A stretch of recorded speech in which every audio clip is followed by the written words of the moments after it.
So we just integrated with OpenAI from scratch and built our own API using Bubble's API connector. But now I want to use a plugin that has that already built out for us. And if it has a plugin, why would we build it ourselves? So let's get into plugins. You can see this is the API connector that we just built.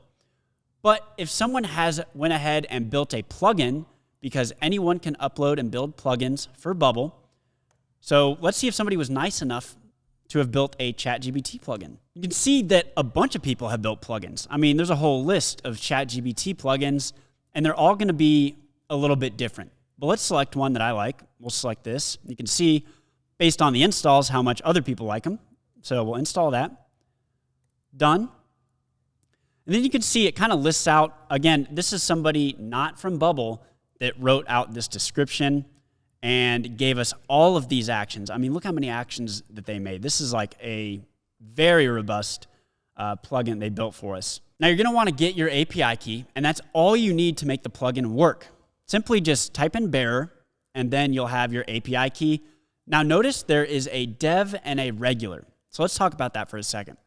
When you're building your application in Bubble, it's gonna automatically be default to a dev environment. It's not live. You should be the only one using it or whoever's working on the application. When you go live, meaning end users are going to be using it, you might have a different API key. For example, Stripe has a test API key and a regular API key, or a live version. So when you're developing in a test environment, you're going to use the test API key. When you're live, you want it to be that live API key. That's important to note, so keep that in mind when you're developing. But let's go into our workflow. Let's redo that button. So instead of using our own plugin or our own connection to the API, let's use the plugin. You can see we have a ton of different options now available to us that we didn't have to do any setup for. So we'll select OpenAI Create Chat Completion. And you can see now the setup is a little bit different. It's not the same as we had before. You can see in messages, it now has role of user and then the content hello. Well, how do we make this hello dynamic? Because in our example, we were able to do that in the backend, but now it wants us to do it here. Well, it's simple. Let's click on just that section and get rid of hello. Now we're going to want to insert dynamic data just right there, and we can still do the same thing. Input A's, value. So this will remain the same, everything in white, and then in blue is going to be the dynamic piece. And that's important. And that is all we need to set it up. I mean, that was maybe 30 seconds of setup, and we're already set up to integrate with OpenAI on our Bubble application.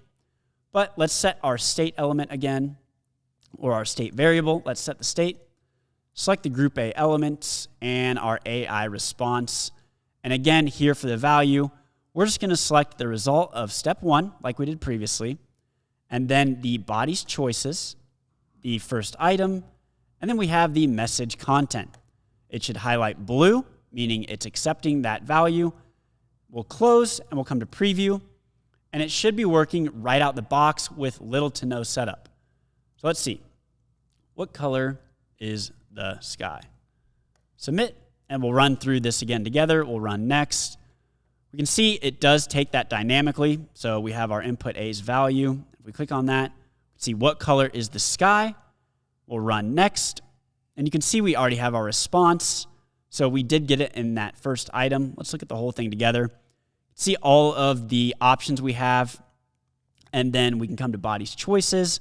We'll see it's in the message content as it was prior, and we'll run next. And honestly, I don't know how long that took us, but it was probably a minute worth of setup to do what took us maybe 5 minutes or 10 minutes in the last video. And that's why learning this skill is so valuable. You can make applications like this so much faster than you could if you were learning how to code, which will take you months to learn, and then you have to actually do the coding, which takes you way longer than it does than to install a plugin and enter one piece of information.